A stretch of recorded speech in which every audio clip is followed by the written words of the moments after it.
Hi అండి, అందరికీ welcome back to our channel. ఇంకా నేను ఏం చేస్తున్నానంటే ఉతప్ప చేస్తున్నాను. ఇది ఇంట్లోకే కాదండి, బయట అమ్మడం కోసం. అయితే నేను టిఫిన్స్ స్టార్ట్ చేసి ఒక 2-3 మంత్స్ పైనే అవుతుంది. ఇక్కడ నేను ఏం చేస్తున్నానంటే ఉతప్ప చేస్తున్నాను. నార్మల్గా అందరికీ గట్టిగా వస్తుంది, కానీ నేనైతే చాలా సాఫ్ట్గా స్పాంజీ లాగా, చూసారా ఎంత సాఫ్ట్గా ఉందో చూస్తేనే అర్థమవుతుంది. ఇక్కడ నేను నైట్ అయితే అన్నీ ప్రిపేర్ చేసి పెట్టుకుంటాను.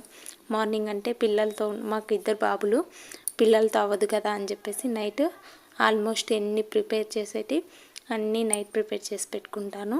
వలన పొద్దునైతే మనకి ఈజీగా అయిపోతుంది. ఇక్కడ చూసారా, ఫస్ట్ అయితే బోండా వేసాను. బోండా ఒక స్టవ్ మీద, అలాగే ఇడ్లీ ఒక స్టవ్ మీద, 2 స్టవ్ల మీద ఆన్ చేసి అన్నీ కంప్లీట్ చేశాను అనమాట. ఇక బోండా అయిపోయిన తర్వాత ఇంకా కొంచెం సేపటికి ఇక ఉతప్ప దోశ వేస్తాను అనగా ఒక 15 మినిట్స్ అయితే నేను సోడా అలాగే సాల్ట్ అయితే కలిపి పెట్టేస్తాను. ఇక్కడ చూసారా, బోండా కూడా ఇంతకుముందు ఉతప్ప చూపించా కదా, ఇప్పుడు బోండా చూడండి, ఇలా 2 ఫింగర్స్తో తుంచితే తునిపోయేలాగుంటుంది. ఇక్కడ ఇడ్లీ కూడా అసలు ఏది గట్టిగా ఏమీ ఉండవండి, అన్నీ సాఫ్ట్గా. మా దగ్గర ఒకసారి టిఫిన్ చేస్తే మళ్ళీ ఖచ్చితంగా ఆగి లేదా పార్సల్ అయినా తీసుకెళ్తారు, అట్లుంటుందన్నమాట. అందుకోసం పర్లేదు, బాగానే సేల్ అవుతున్నాయి. ఇక్కడైతే బోండా చేసి రెడీ పెట్టేస్తాను. కాకపోతే 2 స్టవ్లు వేస్ట్ కాకుండా మనకి టైం కలిసి వచ్చేలాగా ఫస్ట్ అయితే బోండా, ఇడ్లీ 2 స్టవ్లు ఆన్ చేసి పక్కకు పెట్టేసుకున్నాను. ఇంక ఇడ్లీ అయితే ఒక వాయే ఉంది, 2-3 వాయిలు అయితే అయిపోయింది. ఇక్కడ టైం చూద్దామనేసి ఫోన్ ఆన్ చేస్తున్నా.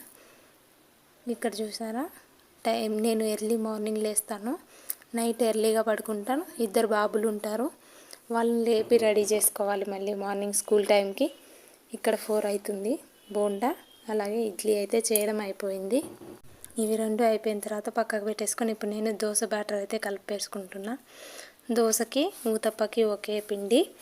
ఇక్కడ ఇందులో ఫస్ట్ నేనేం చేస్తా అంటే ఒక 10-15 మినిట్స్ ముందే సాల్ట్ సోడా కలిపి పెట్టేస్తాను.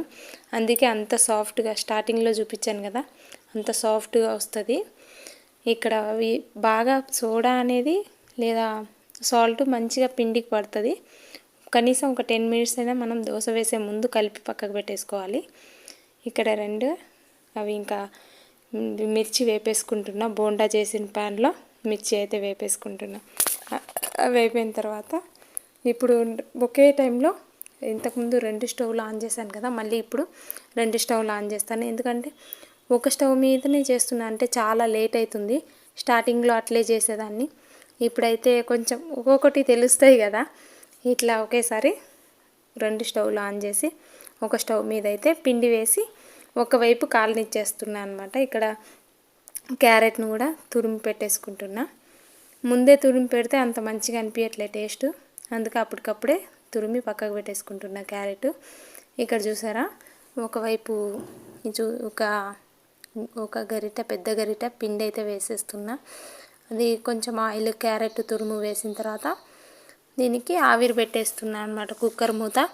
అది ఒకవైపు కాలిన తర్వాత మళ్ళీ ఇంకొక స్టవ్ మీదకి వేసేసుకుంటున్నా ప్యాన్ మీద.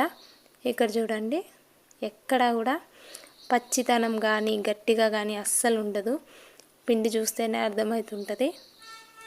మనలో ఎవరమైనా స్టార్ట్ చేయొచ్చండి, ఈజీగానే ఉంటుంది వర్క్, ఈజీగానే ఉంటుంది కానీ కొంచెం శ్రమ పడాలి. కాకపోతే ఇన్వెస్ట్మెంట్ తక్కువ కాబట్టి ఎవరైనా ప్లాన్ ఉంటే తప్పకుండా చేసుకోవచ్చు. మనం కష్టపడే, ఎక్కువ పెట్టుబడి లేకుండా కష్టపడితే మనకి మంచి రిజల్ట్ అనేది ఉంటుంది. అయితే నేను ఈ పనులన్నీ చేసేస్తున్నా. నైట్ మా ఆయన ఒక పని అప్పచెప్పారు, కాకపోతే వాళ్ళ ఆఫీస్లో పోట్లాక్ ఉందంట, అందుకోసం ఈయన వెజ్ కర్రీ చెప్పాడు. ఎప్పుడు నాన్ వెజ్ కర్రీ చెప్పేవాడు, ఎందుకంటే ఈరోజు వాళ్ళు చిట్టీలు వేసి తీసారంట, అందుకోసం మా వారికి వెజ్ కర్రీ వచ్చేసింది. అందుకనేసి వెజ్ కర్రీ చేయాలి. అందుకోసం డైలీ కంటే ఈరోజు ఇంకొంచెం తొందరగా లేచినాను. ఇక్కడైతే మొత్తం 1 by 1 చేసుకుంటే ఎంత పెద్ద పనులైనా తక్కువైపోతాయండి. అమ్మో చాలా పనులు ఉన్నాయని టెన్షన్ పడితే ఏ పని అవ్వదు. ఆ టెన్షన్ పడడంలోనే మనం సగం టైం వేస్ట్ చేస్తాము. అట్లా కాకుండా 1 by 1 చేసుకుంటే అది ఎంత పెద్ద పనైనా, ఎన్ని పనులైనా తరిగిపోతూ ఉంటాయి, ప్రాబ్లం ఏం లేదు. ఇక్కడ చూడండి, అయితే ఇక ఊతప్ప చేయడం అయిపోయింది, దోశ వేయాలి. ఇంకా అయితే ఇక్కడ వెజ్ కర్రీ అవ్వాలి కదా, అందుకనేసి ఇక్కడ అన్నీ పెట్టేసుకుంటున్నా. 1.5 కర్రీ వంకాయలు, హాఫ్ కిలో ఉల్లిపాయలు, హాఫ్ కిలో టమాటా, పావు కిలో పచ్చిమిర్చి ఇవన్నీ తీసేసుకున్నాను. కాకపోతే పచ్చిమిర్చి చాలా స్పైసీ ఉన్నాయి. ఇది లాస్ట్ ఊతప్పం, కొంచెం మాడిపోయింది. నేను అవి కడుగుదాము అనేసి అక్కడ పెట్టుకునే లోపల ఇది లాస్ట్ కదా, కొంచెం బ్లాక్ అయిపోయింది అనమాట. ఇక్కడ నేనైతే ముందేమి కట్ చేసి పెట్టుకోను, అప్పటికప్పుడే కట్ చేసి వంకాయ కర్రీకి అయితే అప్పటికప్పుడే వేసుకుంటాను. నాకు వాటర్లో వేసి నానబెట్టడం అయితే ఇష్టం లేదు ముక్కల్ని. ఇక్కడ అన్నీ ఆడపెట్టేసుకుంటున్నా. నిలబడుకొనే స్టవ్ ఆన్ చేసి ఆయిల్ పెట్టేసా. అంతలోపల ఉల్లిపాయలు కట్ చేసి వేసినాను. ఉల్లిపాయలు కొంచెం వేగిన తర్వాత పచ్చిమిర్చి కట్ చేసి వేసా. తర్వాత మళ్ళీ టమాటా కట్ చేసి పెట్టుకున్నాను.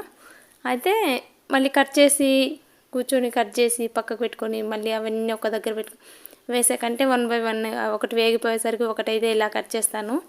అలాగే వంకాయలు కూడా ముందేమి కట్ చేసి వాటర్లో నానబెట్టలేదు. ఇలా కాయలను మాత్రం కడిగి ఇట్లా కర్రీలోనే డైరెక్ట్గా వేసేస్తా. నేనేం సాల్ట్ వాటర్లో అట్లేం పెట్టట్లే. అలా వాటర్లో నానబెట్టిన ముక్కల కంటే మీరు ఒకసారి ట్రై చేయండి. కర్రీ చేస్తా అప్పటికప్పుడు కట్ చేసి వేయండి, టేస్ట్ చాలా బాగుంటుంది. ఇది ఒక టిప్ అంతే. అయితే ఎప్పుడు అంట్లు అప్పుడే కడిగేసుకుంటా అనమాట. ఒక్కొక్కటి రాగానే ఈ పనితో పాటే అంట్లు కడిగేసుకుంటా. ఆ టిఫిన్స్ అమ్మేసి ఇంటికి వచ్చేవరకు కొంచెం రిలాక్స్ అనిపిస్తుంది సింక్ ఖాళీ ఉంటే. లేదు అంటే అదొక మైండ్లో ఒక ఉండిపోతుంది అనమాట అంట్లు ఉన్నాయనేసి. ఇక్కడ కర్రీ అయితే రెడీ అయిపోయింది. ఇక మా వారికి బాక్స్ పెట్టేస్తే ఆయన ఆఫీస్కి వెళ్ళాలి, మా ఇద్దరు బాబుల్ని లేపాలి. టైం అయితే అయిపోతుంది. టైం అవుతుంది అని చెప్పేసి ఇంకా నేను లాస్ట్ దోశ వేస్తాను. అంత బాగా రావు కానీ ఎక్కువ మంది దోశ కూడా అడుగుతున్నారు, అందుకనేసి దోశలు కూడా వేస్తా. ఇది చూసారా, ఇడ్లీలు అయితే మొత్తం ఫిల్ అయిపోయింది. మొత్తం 4 వాయిలు అయినాయి ఇడ్లీలు. ఒక వాయికి 4 ప్లేట్లు వస్తుంది అన్నమాట. ఇక్కడ చూసారా, ఇది సెకండ్ దోశ. ఫస్ట్ దోశ బాగానే వచ్చింది కానీ సెకండ్ దోశ కొంచెం పతలా వేసినట్టున్న పిండి కొంచెం ఇరిగిపోయేలాగంది. పర్లేదు, మా దగ్గర అయితే అన్నీ టేస్ట్ అయితే బాగానే ఉంటాయి. మీరు ఎప్పుడైనా వచ్చినప్పుడు టేస్ట్ చేయండి. అయితే ఇక్కడ ఏమైంది, నేను ఈ కిచెన్లో ఈ పనులన్నీ చేసుకునే లోపల నైటే వేపు పెట్టుకుంటాను పల్లీలు. మార్నింగ్ వేపుకుంటా మిర్చి, అట్నే పుట్నాలు, కొంచెం కొబ్బరి అవన్నీ వేస్తాను. అవన్నీ వేసి నేను గ్రైండర్కి స్టార్ట్ చేస్తా. అవి నా కిచెన్లో వంట మొత్తం అయ్యే లోపల మనకి చట్నీ కూడా రెడీగా అయిపోతుంది. వేరే వాళ్ళు ఎవరో మనకి చేతికి అందించినట్టు చట్నీ కూడా మనం ఇవన్నీ చేసుకునే లోపల చట్నీ రెడీ అయిపోయింది కదా, అదొక హెల్ప్ అనిపిస్తుంది అనమాట. మిక్సీ అదికే దాని మీద చేయబెట్టి అలా కూర్చోవాలి. ఇక్కడ చూసినారా, కర్రీ అయితే అయిపోయింది. ఇక ఫైనల్గా కొత్తిమీర వేసి ఇంకా ఆపేసాను స్టవ్. ఇంక ఇప్పుడు పిల్లల్ని లేపాలి. పిల్లల్ని లేపి రెడీ చేసి వాళ్ళకి బాక్సులు పెట్టాలి. ఇంకా సపరేట్ కర్రీ ఏం చేయలేదు, రైస్లో ఇదే కర్రీ పెట్టేసినాను. ఇక బ్రేక్ఫాస్ట్ కింద ఒకరికి ఇడ్లీ పెట్టా, ఒకరికి ఇడ్లీ వద్దు అంటే దోశ పెట్టేసినాను. ఇక్కడైతే మా వారికి ఈ బాక్స్లో పెట్టేసి మూత పెట్టేసి ఇంక ఈయన ఆఫీస్ బ్యాగ్ కాదు, ఒక కట్టెల బ్యాగ్లో అయితే పెట్టేసిన అనమాట హాట్ బాక్సు.